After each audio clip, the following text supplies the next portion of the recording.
আসসালামু আলাইকুম। আশা করি সবাই ভালো আছেন। Welcome to my channel life with Kabir. আজকে আমরা ডিসকাশন করব প্রমোশন নিয়ে। একটা কোম্পানিতে প্রমোশন কারা কারা পাচ্ছে বা কিভাবে পাচ্ছে, বা ম্যানেজমেন্ট প্রমোশন দেওয়ার জন্য একটা স্টাফের কী কী বিষয় দেখে থাকে। এটা অত্যন্ত গুরুত্বপূর্ণ একটা টপিকস, কারণ একটা অর্গানাইজেশন কিন্তু সবার প্রমোশন হয় না, হাতে গোনা কয়েকজনকে প্রমোটেড করে কোম্পানি, এবং কী কী ডিটারমিনেশন বা কী কী দেখে তাদেরকে প্রমোশন দেওয়া হচ্ছে, এই ব্যাপারটা এইচআর পার্সপেক্টিভে আমি আজকে আলোচনা করব। প্রথমেই যেটা স্বাভাবিকভাবে কাজের পারফরমেন্স, আপনার কাজের কোয়ালিটি কীরকম, আপনি টাইম মতো কাজটা করতে পারতেছেন কি না, বা আপনার যে টার্গেট দেওয়া হয়েছে সেই টার্গেটটা আপনি অ্যাচিভমেন্ট করতে পেরেছেন কি না। বেসিক্যালি কাজের পারফরমেন্স হলো একটা ক্ষেত্র যেটা বেসিসে প্রমোশন হয়ে থাকে। দ্বিতীয়ত আরও একটা ইস্যু যেটা হলো গিয়ে দায়িত্ব নেওয়ার মানসিকতা, মানে রেসপন্সিবিলিটি। আমরা প্রতিষ্ঠানে দেখি যে সবাই কিন্তু দায়িত্ব নিয়ে কাজ করে না, বা সবাই দায়িত্ব নিতে চায় না, দায়িত্ব এড়িয়ে চলতে চায়। যতটুকু কাজ দেওয়া হয় ঠিক ততটুকু করতে চায়, রেসপন্সিবিলিটি নিতে চায় না। যারা রেসপন্সিবিলিটি নেয় এবং যাদেরকে রেসপন্সিবিলিটি নেওয়ার মধ্যে ক্যাপাবিলিটি আছে, ম্যানেজমেন্ট কিন্তু তাদেরকে প্রমোশন দিয়ে থাকে। দ্বিতীয়ত লিডারশিপ কোয়ালিটি। লিডারশিপ কোয়ালিটি আসলে সবার থাকে না। লিডারশিপ কোয়ালিটির বেশ কিছু বৈশিষ্ট্য আছে, যেমন আপনি আপনার টিমকে গাইড করতে পারতেছেন কি না, মোটিভেশন দিতে পারতেছেন কি না, এবং পাশাপাশি আপনি প্রেশারটাকে কন্ট্রোল করতে পারতেছেন কি না। সো এইসব কোয়ালিটি যার মধ্যে আছে, তাদের কিন্তু প্রমোশন পাওয়ার সম্ভাবনা অনেক বেড়ে যায়, এবং ম্যানেজমেন্টও তাদের দিকে একটা পজিটিভ ভাইব তৈরি করে। আর দেন প্রবলেম সলভিং স্কিলস, যেটা আমি প্রায় বলি, যে এমপ্লয়িরা কিন্তু আমি যেটা দেখি যে প্রবলেম দিতে পারে, কিন্তু প্রবলেম দেওয়ার সাথে সাথে প্রবলেম সলভ করার যে ক্যাপাবিলিটি, এটা কিন্তু খুব কম স্টাফ বা এমপ্লয়ের মধ্যেই আছে। সো প্রবলেম সলভিং অ্যাবিলিটি যেসব স্টাফদের আছে, ম্যানেজমেন্ট কিন্তু তাদেরকে একটা অন্যভাবে দেখে এবং তাদেরকে প্রমোশন দেওয়ার ব্যাপারে সবসময় আগ্রহ প্রকাশ করে। দেন কমিউনিকেশন স্কিলস, আপনাকে অবশ্যই কমিউনিকেশন স্কিলসে ভালো হতে হবে এমপ্লয়ীদের সাথে, ম্যানেজমেন্টের সাথে এবং ক্লায়েন্টদের সাথে। কারণ কমিউনিকেশন স্কিলস এমন একটা স্কিলস যেটা সব স্টাফদের থাকে না, এবং যাদের থাকে তারা কিন্তু নর্মালি অনেক ক্যারিয়ারে অনেক গুণ এগিয়ে যায়। So communication skills is a powerful tools for developing your career. Then teamwork, যে কোনো গোল অ্যাচিভ করার জন্য অবশ্যই আপনাকে টিমে কাজ করতে হবে। আহ, অনেক স্টাফ আছে যারা টিমে কাজ করতে কমফোর্ট ফিল করে না, ইন্ডিভিজুয়াল কাজ করতে কমফোর্ট ফিল করে।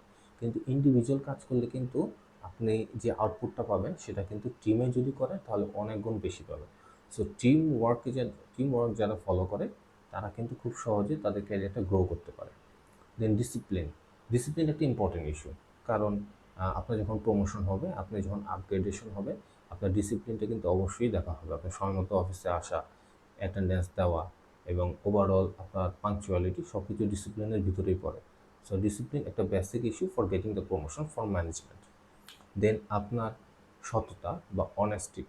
দেখা গেল যে একটা কোম্পানিতে অনেক ইনফরমেশন থাকে, যে ইনফরমেশনগুলা আপনি যদি বাইরে যদি লিক করে দেন তাহলে কিন্তু কোম্পানির জন্য অনেক বড় ক্ষতি হতে পারে।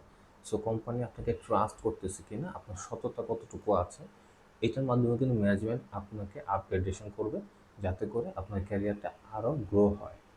দেন লার্নিং অ্যাবিলিটি, বেশিরভাগ স্টাফে দেখা যায় যে নতুন নতুন জিনিস শিখতে তারা আগ্রহী হয় না। তারা গতানুগতিক যেভাবে আছে সেভাবে থাকতে চায়, নতুন কিছু শিখতে চায় না। সো নতুন কিছু আপনি শিখতে চাচ্ছেন কি না, আপনি ট্রেনিংয়ে অংশগ্রহণ করতে চাচ্ছেন কি না, নতুন স্কিলস ডেভেলপ করতে চাচ্ছেন কি না, এই ব্যাপারগুলো কিন্তু অবশ্যই প্রমোশনের সময় ডিটারমিনেশনে আসে। কারণ আপনাকে প্রমোশন দেওয়া হবে, আপনার পিছিয়ে ইনভেস্ট করা হবে, এবং অবশ্যই এটা চিন্তা করা হবে যে আপনার কাছ থেকে অবশ্যই কোম্পানি কিছু আউটপুট চাচ্ছে। সো আপনার যদি স্কিলস না থাকে, আপনার যদি শেখার আগ্রহ না থাকে, তাহলে সেখানে ইনভেস্টমেন্ট করাটা কোম্পানির জন্য একটা লস। দেন ইনিশিয়েটিভ, আপনি নতুন নতুন আইডিয়া জেনারেট করতে পারতেছেন কিনা। যেমন সাপোজ দেখা গেল বড় বড় এফএমসিজি কোম্পানিগুলোতে দেখা যায় যে টুথপেস্ট দিয়ে আমি বুঝাই যে নতুন নতুন ফ্লেভার আনা হচ্ছে, নতুন নতুন আইডিয়া জেনারেট করা হচ্ছে, অবশ্যই এমপ্লয়িরা করছে। যারা যারা নতুন নতুন আইডিয়া দিতে পারতেছে, কোম্পানি কিন্তু তাদেরকে অন্যরকম একটা পজিশনে গ্রো করতেছে। সো আপনাকে নিউ আইডিয়া দিতে হবে কীভাবে বিজনেসটাকে আরও গ্রো করা যায়, এবং কম্পিটিটরের থেকে কীভাবে আপনি আরও ভালো এগিয়ে যেতে পারে আপনার কোম্পানি।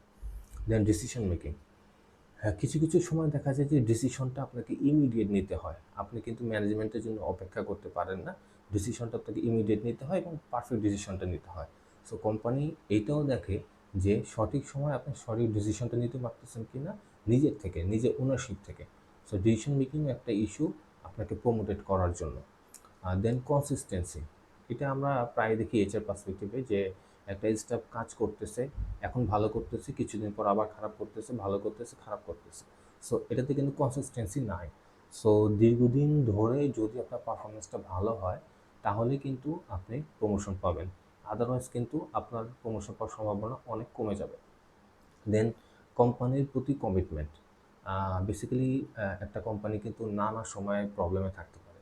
সবসময় যে কোম্পানি ভালো একটা পজিশনে থাকবে, ফাইন্যান্সিয়াল হোক বা যেভাবে হোক, এটা কিন্তু ডিটারমিনেশন করা যায় না। কোম্পানি একটা খারাপ সিচুয়েশন থাকতেই পারে।